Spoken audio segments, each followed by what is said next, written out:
Hello. So I got a new book and I wanted to read some things from it. I think I'm going to pick at random. A lot of this work is going to be new to me, and I'm sure probably some of you as well.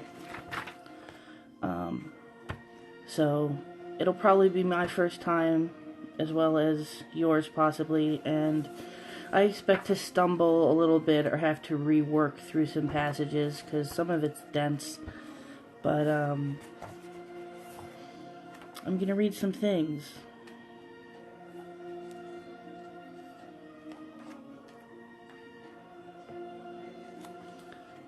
I just saw one that I wanted to do.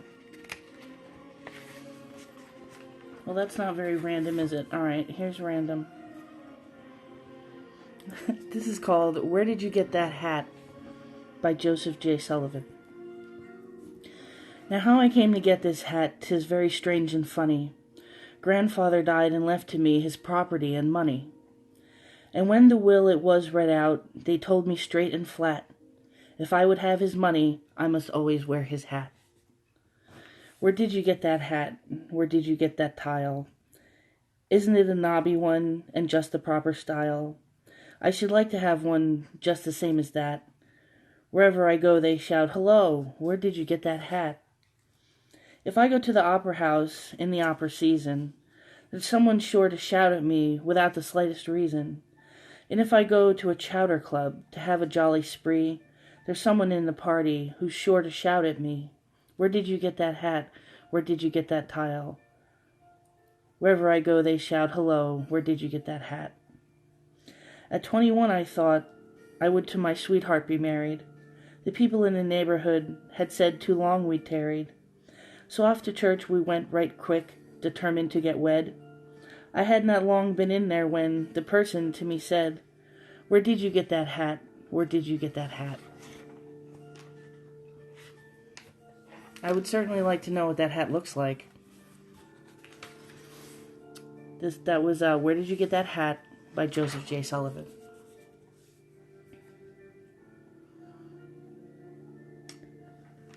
This is called A Thing of Beauty is a Joy Forever by John Keats. A thing of beauty is a joy forever. Its loveliness increases. It will never pass into nothingness, but still will keep a bower quiet for us and asleep, full of sweet dreams and health and quiet breathing. Therefore, on every morrow are we wreathing a flowery band to bind us to the earth, spite of despondence of the human dearth, of noble natures of the gloomy days, of all the unhealthy and o'ertaken ways, made for our searching. Yes, in spite of all, some shape of beauty moves away the pall from our dark spirits, such the sun, the moon, trees old and young sprouting a shady boon, for simple sheep, and such are daffodils. With the green world they live in and clear rills, that for themselves a cooling covert make, against the hot season the mid-forest break, rich with a sprinkling of fair musk rose blooms, and such too is the grandeur of the dooms. We have imagined for the mighty dead all lovely tales that we have heard or read, an endless fountain of immortal drink, pouring unto us from the heavens' brink. Nor do we merely feel these essences for one short hour, no, even as the trees that whisper round a temple become soon dear as the temple's self, so does the moon. The passion, poesy, glories infinite haunt us till they become a cheering light unto our souls and bound to us so fast that, whether there be shine or gloom overcast, there always must be with us, or we die. That was from a piece by John Keats called Endymion. Endymion. Hi, Captain. How's it going? Nice to see you. Unlikely Poet, how's it going? I think I missed you guys while you were in here, but I hope you enjoyed one of those poems.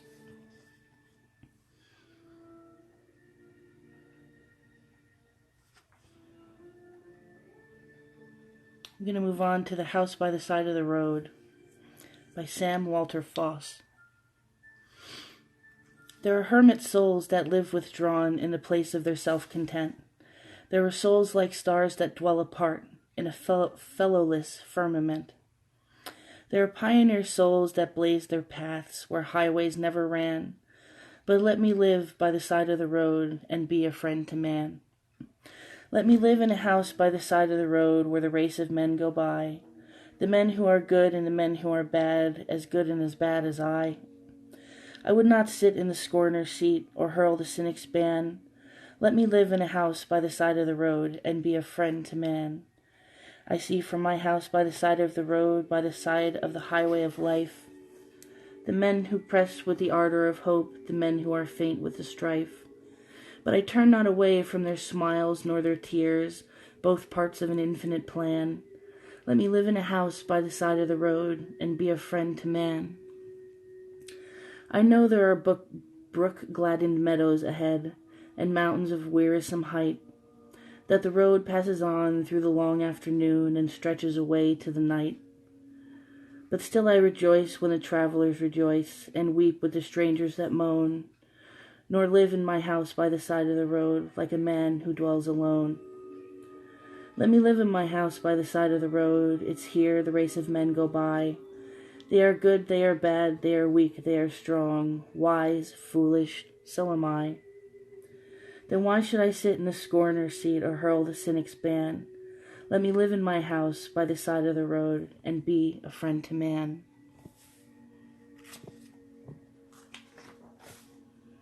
That was The House by the Side of the Road by Sam Walter Foss.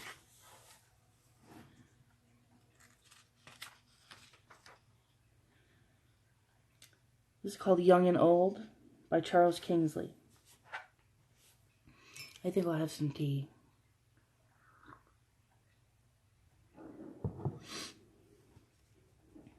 When all the world is young, lad, and all the trees are green. Hold on, I think I have to skip this track. There's no way I'm going to be able to concentrate. Whoa! Guys, the world is ending. Hold on. This is a great song. It's just, it's terribly distracting.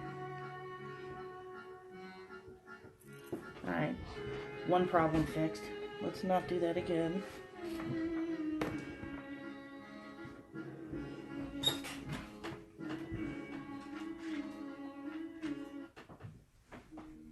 Second problem assuaged. Got some crookedness going on here. I don't know what that would make me insane if I was trying to watch this. Alright. Semi-corrected. Pressing forward. The Tempest by James T. Fields. We were crowded in the cabin, not a soul would dare to sleep. It was midnight on the waters, and a storm was on the deep. 'Tis a fearful thing in winter, to be shattered by the blast, and to hear the rattling trumpet, thunder, cut away the mast. So we shuddered there in silence, for the stoutest held his breath, while the hungry sea was roaring, and the breakers talked with death. And thus we sat in darkness, each one busy in his prayers. We are lost, the captain shouted as he staggered down the stairs. But his little daughter whispered, as she took his icy hand, "Isn't God upon the ocean, just the same as on the land?" Then we kissed the little maiden, and we spoke in better cheer, and we anchored safe in harbor, when the morn was shining clear.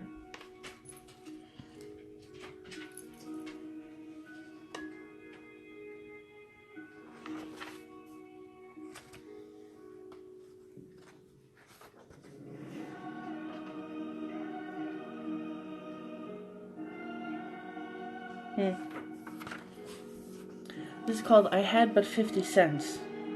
Author unknown. I took my girl to a fancy ball. It was a social hop. We waited till the folks got out, and the music it did stop. Then to a restaurant we went, the best one on the street. She says she wasn't hungry, but this is what she'd eat. A dozen raw, a plate of slaw, a chicken and a roast, some apple sass and asparagus, and soft-shell crabs on toast. A big box stew and crackers too, her appetite immense. When she called for pie, I thought I'd die, for I had but 50 cents. She said she wasn't hungry and didn't care to eat, but I've got money in my clothes to bet she can't be beat. She took it in so cozy, she had an awful tank. She said she wasn't thirsty, but this is what she drank. A whiskey skin, a glass of gin, which made me shake with fear, a ginger pop with rum on top, a schooner then of beer, a glass of ale, a gin cocktail. She should have had more sense.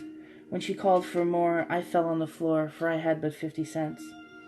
Of course I wasn't hungry and didn't care to eat, expecting every moment to be kicked into the street. She said she'd fetch her family round, and some night we'd have fun. When I gave the man the 50 cents, this is what he done. He tore my clothes and smashed my nose. He hit me on the jaw.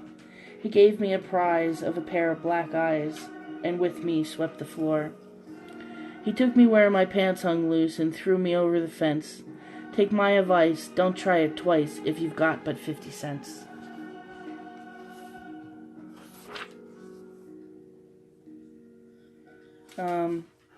As I understand it, the earlier poets, I think from the late 1800s through the early 1900s, were the God-fearing sort. And as we broke through from the 20s through the 50s and 60s, there was a shift in the focus of the poetry. And literature went away from the focus of man being God and more towards the internal world and the more tangible aspects of the external world. And I think we're reading some artists that were from the former era, but there's also some from the latter. I'm not learned enough to be able to discern who is and who isn't, but you can really tell whence the piece came, but I can only guess, therefore I will not project an opinion because I don't know. But anyway, I think we're getting a taste of both areas. But these, see, I'm not sure. The timelines are messing me up. It's hard to break it all apart. I think what I'm going to do is make a tangible linear timeline of literature. So it'll be easier to say, this is so-and-so, and they reigned over this period. And this is the period of the period, creatively, what was going on. I'm going to shut my mouth and stick to the reading.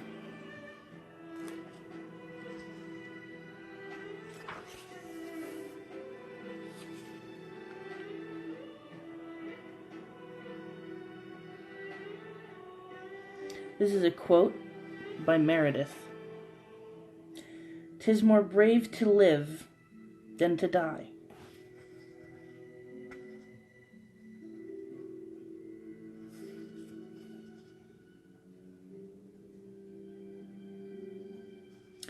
This is called Nearer Home by Phoebe Cary. Cary, C-A-R-Y. One sweetly solemn night, May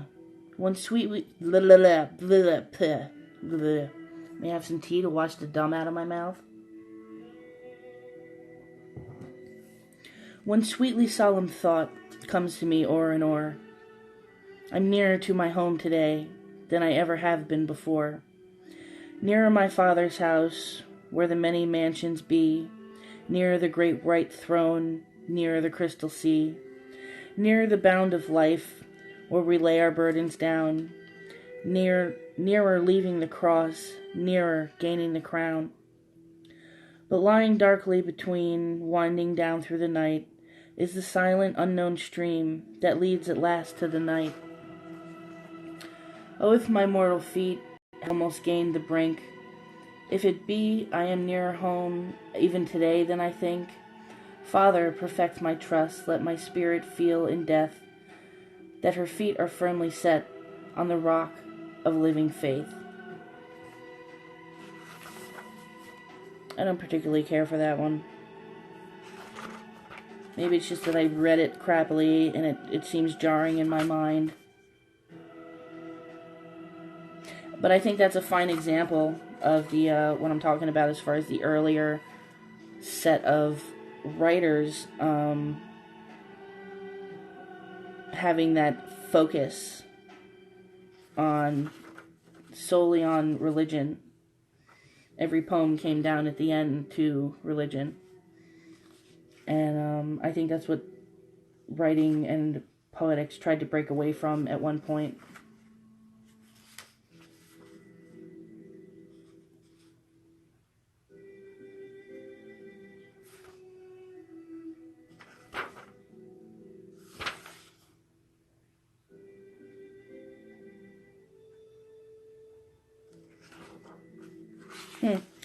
The full quote of the Hell Hath No Fury, it's called The Mourning Bride. It's by William Congreve, and it goes, Heaven hath no rage like love to hatred turned, nor hell a fury like a woman scorned.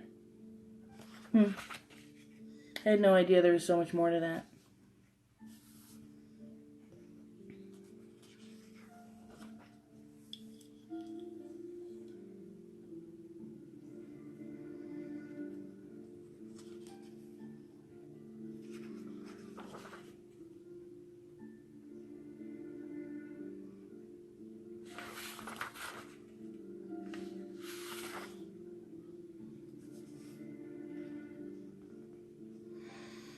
The Light of Other Days by Thomas Moore.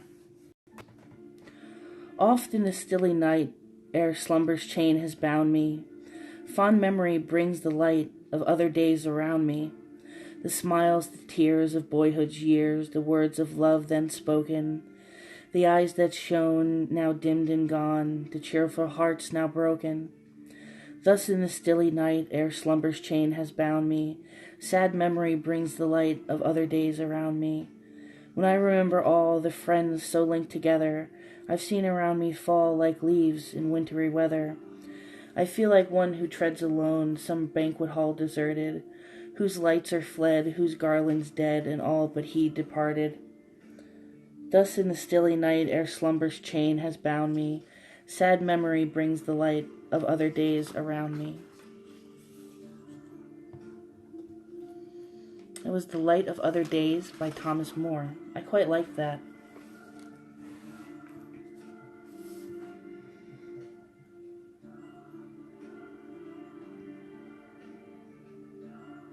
This is Heraclitus by William Johnson Corey. They told me, Heraclitus, they told me you were dead. They brought me bitter news to hear and bitter tears to shed. I wept as I remembered how often you and I had tired the sun with talking and sent him down the sky. And now that thou art lying, my dear old carrion guest, a handful of grey ashes long, long ago at rest, still are they pleasant voices, thy nightingales awake, for death he taketh all away, but them he cannot take. That was fantastic. I'm going to read it again. Heraclitus by William Corey. They told me, Heraclitus, they told me you were dead. They brought me bitter news to hear and bitter tears to shed. I wept as I remembered how often you and I had tired the sun with talking and sent him down the sky. And now that thou art lying, my dear old carrion guest, a handful of grey ashes long, long ago at rest, still are thy pleasant voices, thy nightingales awake, for death he taketh all away, but them he cannot take. That's fantastic.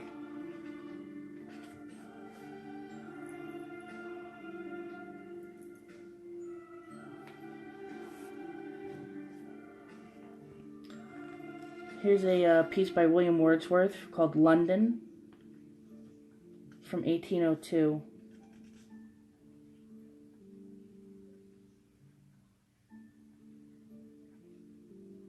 I actually had this piece recommended to me yesterday. Milton, thou shouldst be living at this hour. England hath need of thee. She is a fen of stagnant waters, altar, sword, and pen. Fireside, the heroic wealth of hall and bower have forfeited their ancient English dower of inward happiness. We are selfish men. Oh, raise us up, return to us again, and give us manners, virtue, freedom, power. Thy soul was like a star and dwelt apart. Thou hadst a voice whose sound was like the sea, pure as the naked heavens, majestic, free. So didst thou travel on life's common way, in cheerful goodliness, and yet thy heart the lowliest duties on herself did lay.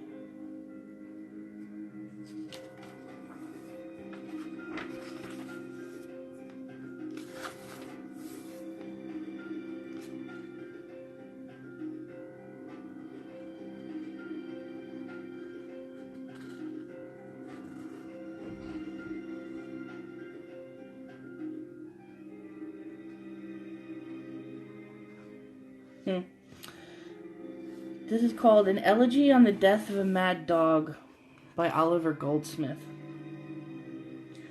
Good people all of every sort, give ear unto my song, and if you find it wondrous short, it cannot hold you long. In Islington there was a man, of whom the world might say, that still a godly race he ran, whene'er he went to pray. A kind and gentle heart he had, to comfort friends and foes. The naked every day he clad, when he put on his clothes. The naked every day he clad, when he put on his clothes. And in that town a dog was found, as many dogs there be, both mongrels, puppy, whelp, and hound, and curs of low degree. This dog and man at first were friends, but when a pique began, the dog, to gain some private ends, went mad and bit the man. Around from all the neighboring streets the wondering neighbors ran, and swore the dog had lost its wits to bite so good a man. The wound it seemed both sore and sad to every Christian eye, and while they swore the dog was mad, they swore this man would die. But soon a wonder came to light, that showed the rogues they lied. The man recovered of the bite, the dog it was that died. That's great. People are poisoned. Love it.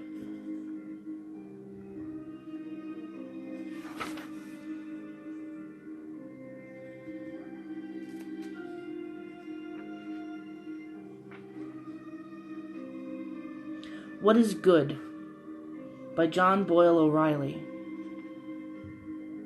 What is the real good, I ask in musing mood? Order, said the law court, knowledge, said the school. Truth, says the wise man, pleasure, said the fool. Love, said the maiden, beauty, said the page, freedom, said the dreamer, home, said the sage. Fame, said the soldier, equity, said the seer. Spake my heart, fully sad, the answer is not here. Then within my bosom, softly this I heard, each heart holds the secret, kindness is the word.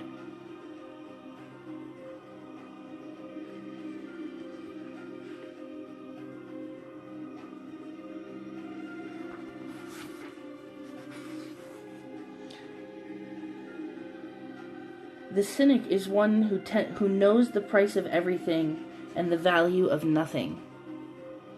It's a quote by Oscar Wilde.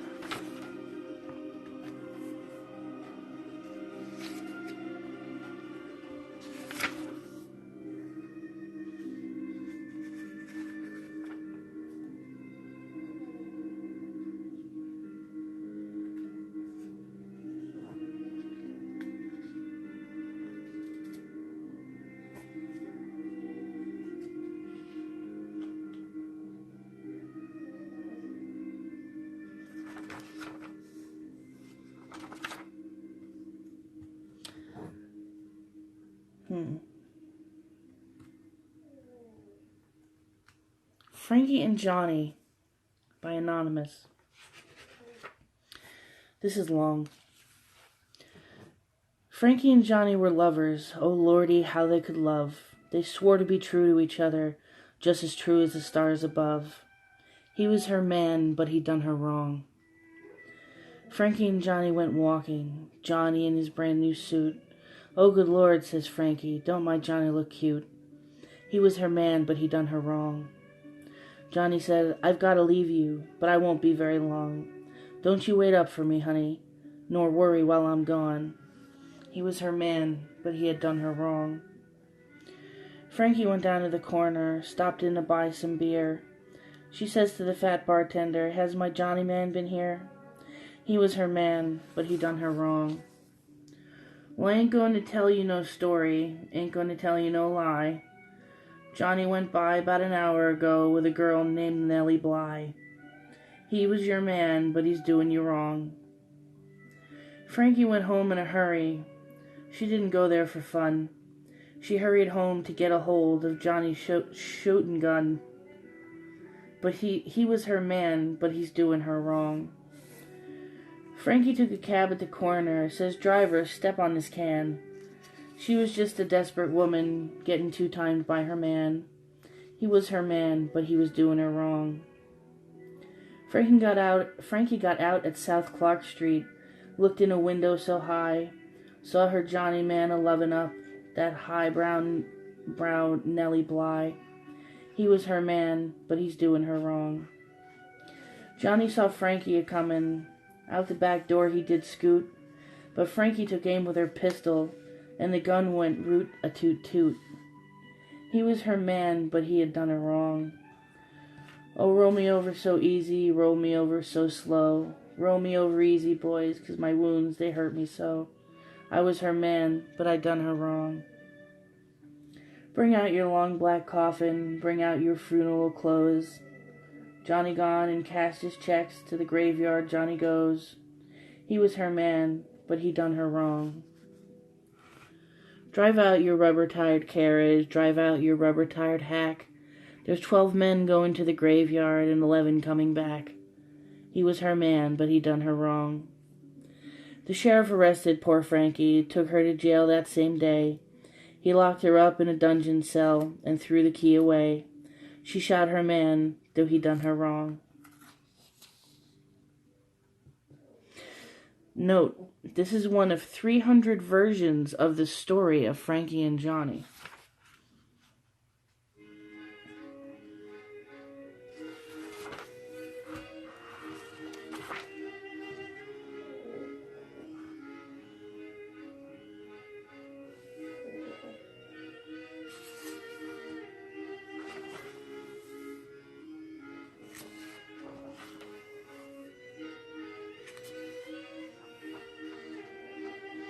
The Arrow and the Song by Henry Wadsworth Longfellow.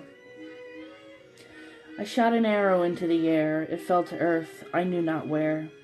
For so swiftly it flew, the sight could not follow it in its flight. I breathed a song into the air, it fell to earth, I knew not where. For who has sight so keen and strong that it can follow the flight of song? Long, long afterward in an oak, I found the arrow still unbroke, and the song from beginning to end I found again in the heart of a friend.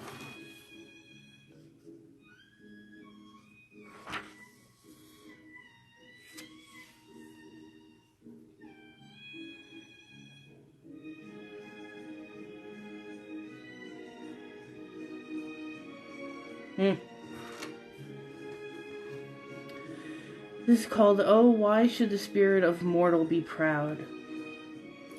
Oh, why should the spirit of mortal be proud? Like a swift fleeting meteor, a fast flying cloud, a flash of the lightning, a break of the wave, man passeth from life to his rest in the grave. The leaves of the oak and the willow shall fade, be scattered around and together be laid, and the young and the old and the low and the high shall moulder to dust and together shall die.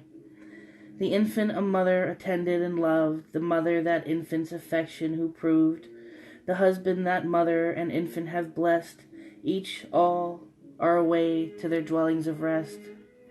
The maid on whose cheek, on whose brow, in whose eye shone beauty and pleasure, her triumphs are by, and the memory of those who loved her and praised are alike from the minds of the living erased.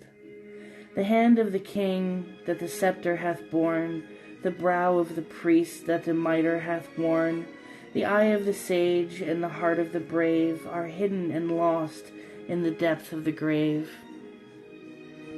The peasant whose lot was to sow and to reap, the herdsman who climbed with his goats up the steep, the beggar who wandered in search of his bread, have faded away like the grass that we tread.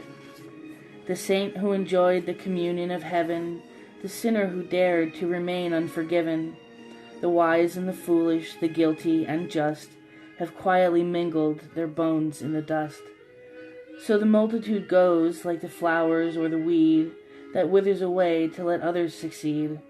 So the multitude comes, even those we behold, to repeat every tale that has often been told. For we are the same our fathers have been, we see the same sights our fathers have seen, we drink the same stream and view the same sun, and run the same course that our fathers have run. The thoughts we are thinking our fathers would think, from the death we are shrinking our fathers would shrink. To the life we are clinging they also would cling, but it speeds for us all like a bird on the wing. They loved, but the story we cannot unfold. They scorned, but the heart of the haughty is cold. They grieved, but no wail from their slumbers will come. They joyed, but the tongue of their gladness is dumb. They died, aye, they died, and we things that are now, who walk on the turf that lies over their brow, who make in their dwelling a transient abode, meet the things that they met on their pilgrimage road. Yea, hope and despondency, pleasure and pain, we mingle together in sunshine and rain, and the smiles and the tears, the song and the dirge, still follow each other like surge upon surge.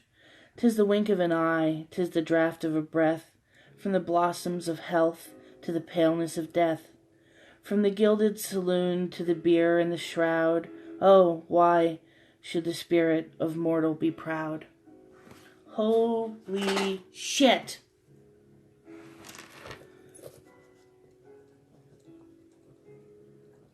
This is like probably the best thing I've read in the last few days, and I've been reading a lot.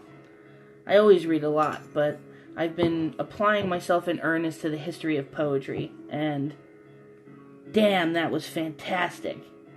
I kind of want to read it again. No, I shall move on, but a note has been made.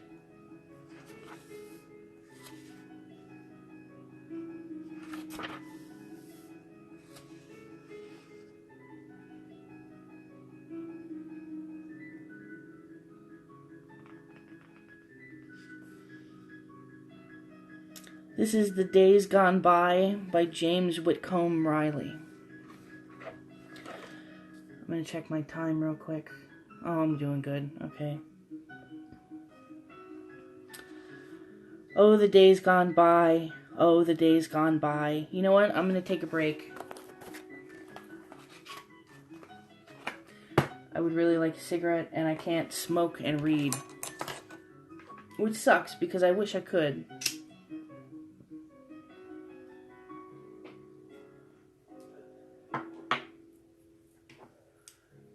Just have some music and a moment of silence, I guess. I'm boring.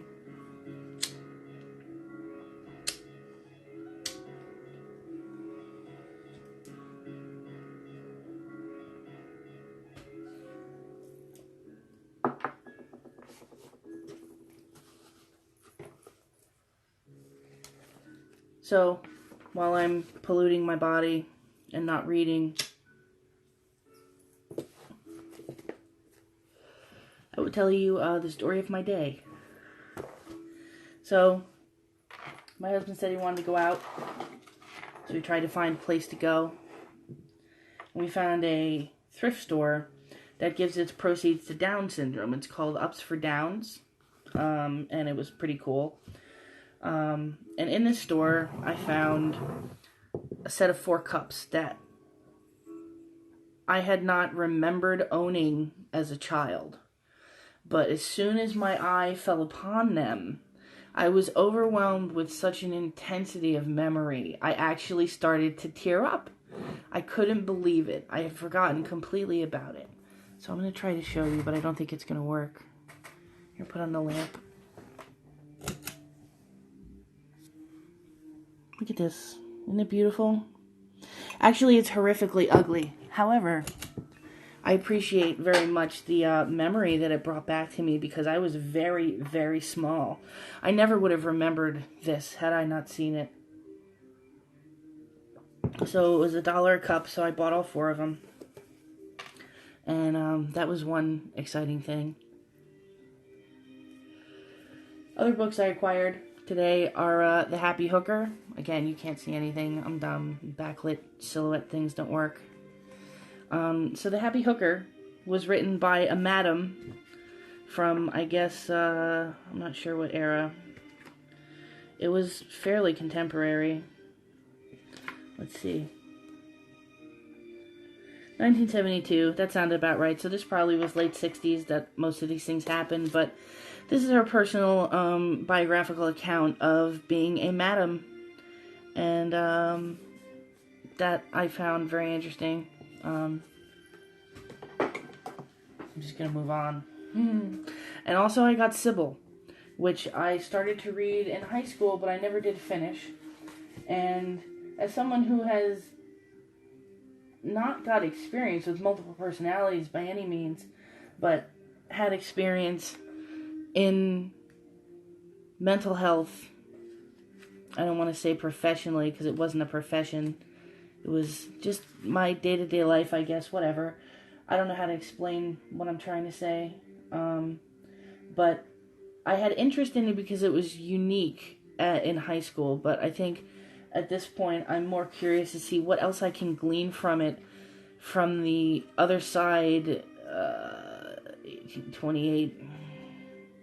Oh my god, 13 years later. That's so scary. I graduated high school 13 years ago. What? I have to admit I'm really happy with the way I'm not getting wrinkles. Some, but not nearly as much as I should have.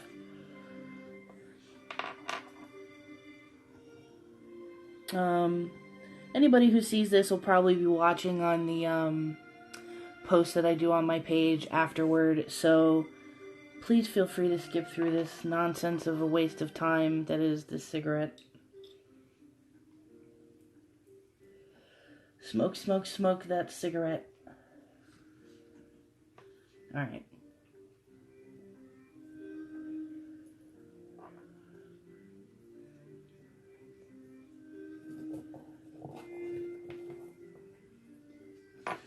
Pressing forward.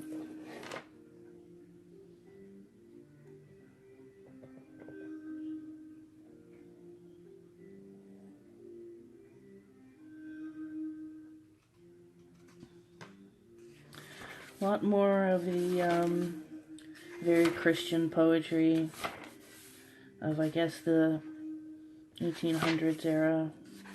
It's definitely a hell of a collection.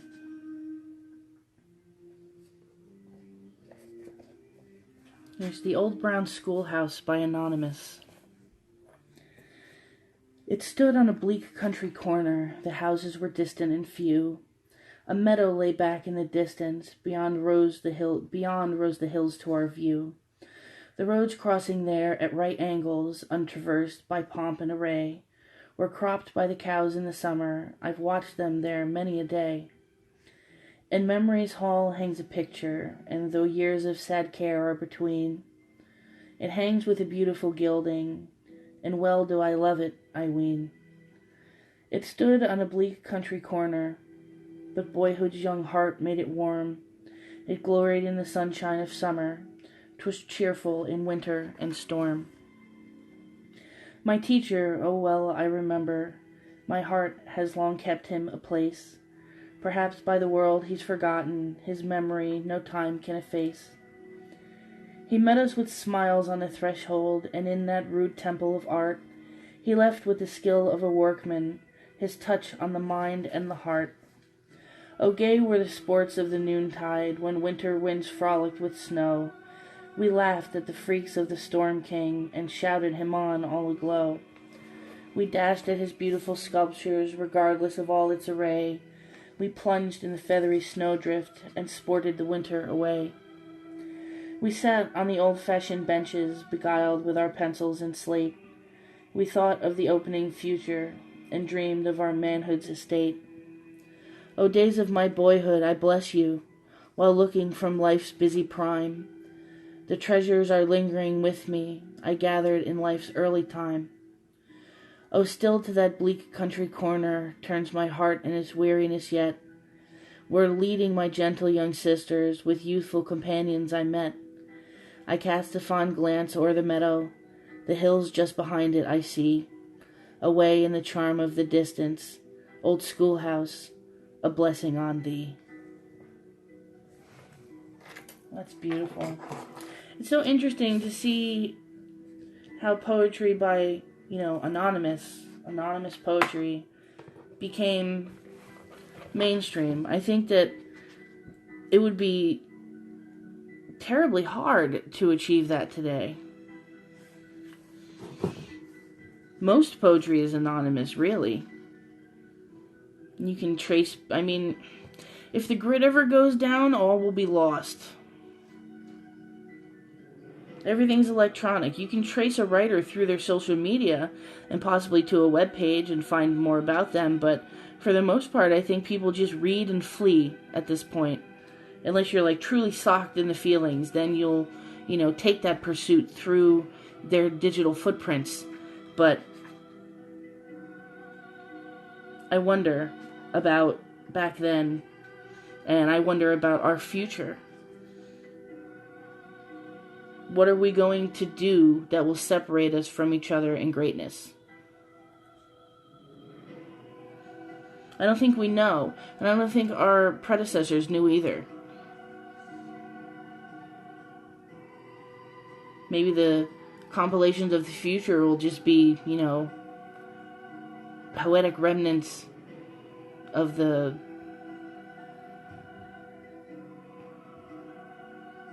past. Would it be separated by years? Would they even be able to figure out years if all the electronic recordry is gone? Maybe some notebooks will be found non-ashen after the nuclear apocalypse, and that'll have some verification behind it. I wonder, what is the future of writing? It used to be that you had to put out a book, you had to apply to a publisher. You had to send your work out, you had to be reviewed. There were people who knew what the fuck they were talking about, and they would tell you, you suck or you don't suck. And now, anybody with $200 can write a book and be published and, self-promote and distribute it. But that is creating a mass of unregistered creativity. You can only self-promote so far. And I think without the organized structure of acquisition of talent, a lot of things are going to get attention that don't deserve it, and a lot of things are going to be lost that absolutely should have not been lost. How's that for a rant?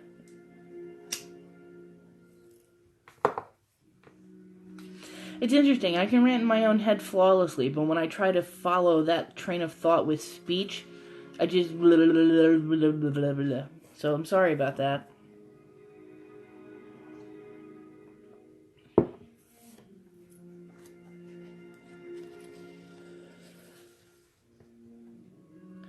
This is called Father William by Lewis Carroll.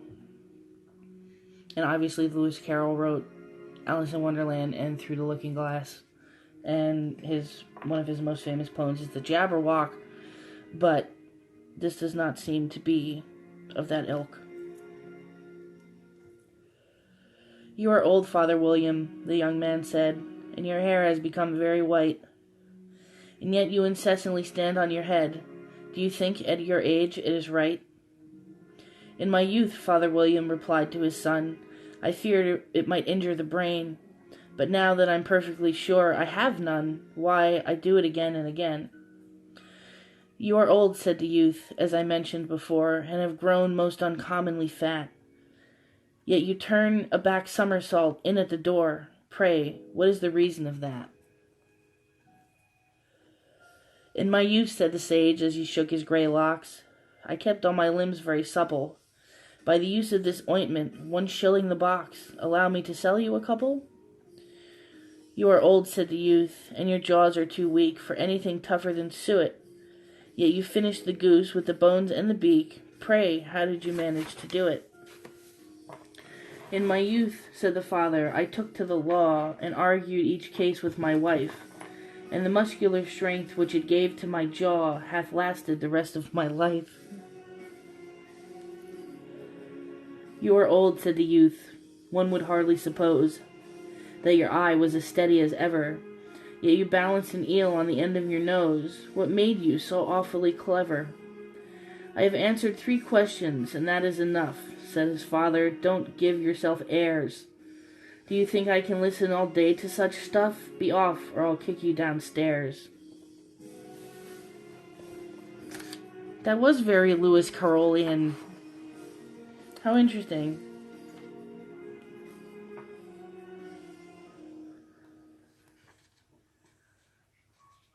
Here's another anonymous poem called "The Girl I Left Behind Me." The dames of France are fond and free, and Flemish lips are willing, and soft the maids of Italy, and Spanish eyes are thrilling. Still though I bask beneath their smile, their charms fail to bind me, and my heart falls back to Erin's Isle, to the girl I left behind me. For she's as fair as Shannon's side and purer than its water, but she refused to be my bride, though many years I sought her. Yet since to France I sailed away, her letters oft remind me that I promised never to gainsay the girl I left behind me. She says, "My own dear love, come home. My friends are rich and many, or else abroad with you I'll roam, a soldier stout as any. If you'll not come nor let me go, I think you have resigned me. My heart nigh broke when I answered no to the girl I left behind me. For never shall my true love brave a life of war and toiling, and never as a skulking slave I'll tread my native soil on. But were it free or to be freed, the battle's close would find me, to Ireland bound, nor message need from the girl I left behind me."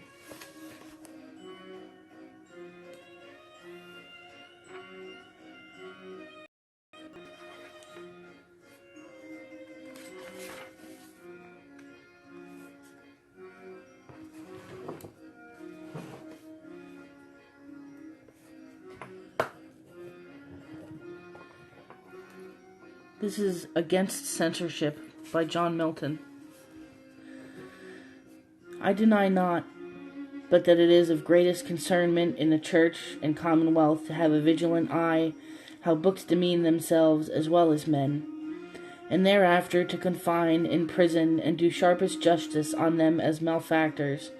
For books are not absolutely dead things, but do contain a potency of life in them, to be as active as that soul was, whose progeny they are. Nay, they do preserve, as in a vial, the purest efficacy and extraction of that living intellect that bred them. I know they are as lively and as vigorously productive as those fabulous dragon's teeth, and being sown up and down may chance to spring up armed men. And yet, on the other hand, unless wariness be used, as good almost kill a man as kill a good book. Who kills a man kills a reasonable creature, God's image. But he who destroys a good book kills reason itself, kills the image of God, as it were, in the eye. Many a man lives a burden to the earth, but a good book is the precious lifeblood of a master spirit, embalmed and treasured up on purpose to a life beyond life. It is true, no age can restore a life whereof, perhaps, there is no great loss, and revolutions of age do not oft recover the loss of a rejected truth. for the want of which whole nations fare the worse. We should be wary, therefore, what persecution we rise against the living labors of public men, how we spill that seasoned life of man preserved and stored up in books, since we see a kind of homicide may thus be committed, sometimes a martyrdom, and if it extended to the whole impression, a kind of massacre, whereof the execution ends not in the slaying of an elemental life, but strikes at the ethereal and fifth essence, the breath of reason itself, slays an immortality rather than a life.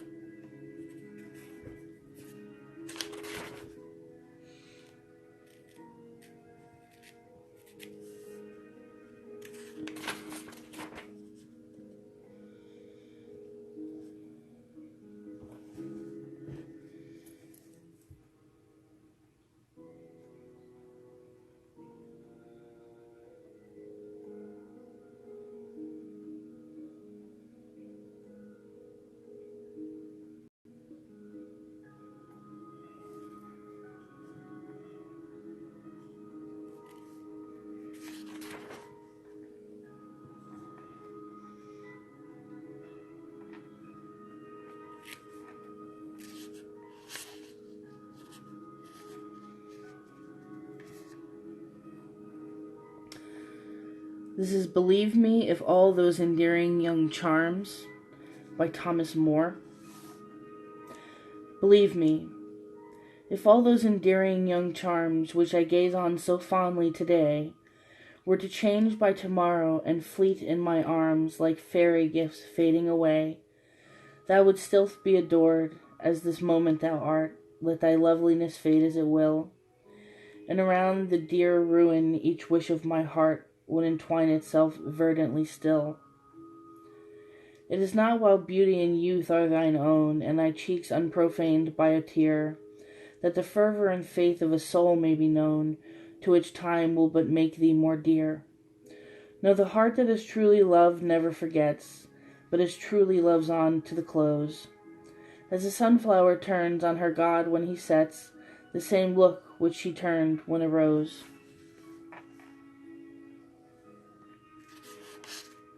That was Believe Me If All Those Endearing Charms by Thomas Moore.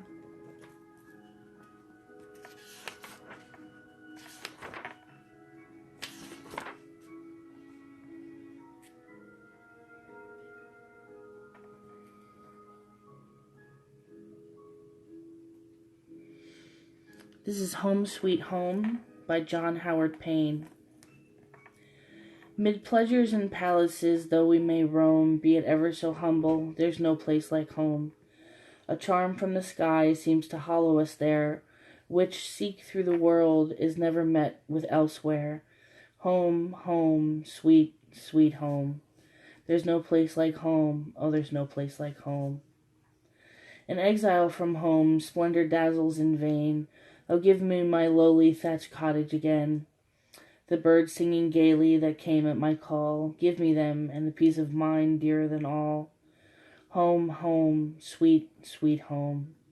There's no place like home, there's no place like home.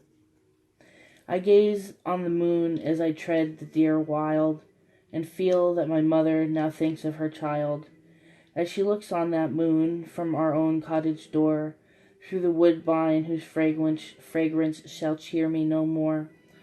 Home, home, sweet, sweet home. How sweet it is to sit beneath a fond father's smile, and the caress of a mother to soothe and beguile. Let others delight mid anew pleasures to roam, but give me, oh give me, the pleasures of home. Home, home, sweet, sweet home. To thee I'll return, overburdened with care, the heart's dearest solace will smile on there. No more from that cottage again will I roam, be it ever so humble, there's no place like home. That's interesting. I'm assuming this is the origin of the Home Sweet Home, No Place Like Home, No Place Like Home, Wizard of Oz origin. And that was Home Sweet Home by John Howard Payne. So that was fun. I'll probably be doing a lot more of these random lives. I have been enjoying the delving into earlier poetry, and I think I shall continue, and I'm so glad to be able to share it with anybody who comes through here. So be sure to check my YouTube.